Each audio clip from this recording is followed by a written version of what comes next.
Сәлем достар, эфирде мен Камила, менің арнама қош келдіңіздер. Бүгін өте жеңіл әрі тез дайын болатын той капкейктерін бірге дайындайтын боламыз. Видеоның соңына дейін қарап, менімен бірге болып лайк басып, тіркеліп кетуді ұмытпаңыздар. Керекті заттарды видео барысында көрсетіп өтемін. Таза ыдысымызға бір дана жұмыртқаны жарып, үстіне жарты пиала қантымызды саламыз. Және қантымыз толық ерігенше, аппақ болып шыққанша венчиктің көмегімен немесе миксердің көмегімен араластырып аламыз. Міне менің қантым еріді. Енді үстіне жарты пиала май құятын боламын. Бұны да жақсылап араластырып, үстіне бір пиала айран құямыз.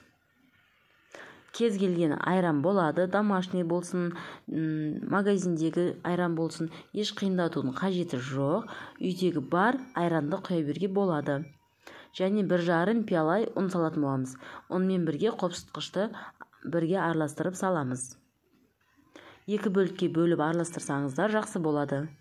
Арасында түйіншік қалмайтындай етіп, бір келкі болғанша жақсылап араластырып аламыз. Біздің тестамыз өте нәзік, әдемі теста болып шығу қажет. Бұл тестамен бізде 12-15 штук капкейк шығады. Кондитерский дүкендерден осындай арнайы ыдыстар аламыз. Бұған 1,5 қасық тестамызды құйып шығамыз. Және 180 градуста 20-25 минут пісіріп алатын боламыз.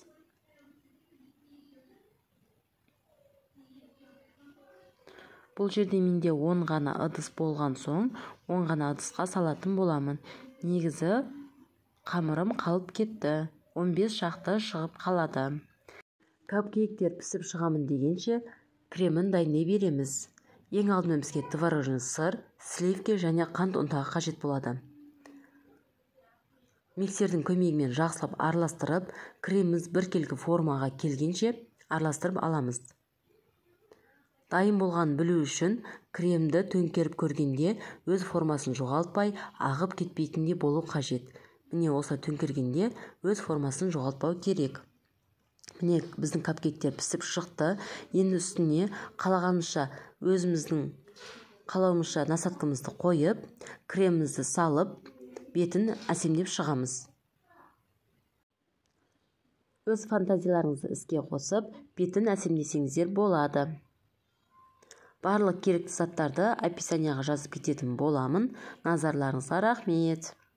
Астарыңыз дәмді, өмірлеріңіз мәнді болсын.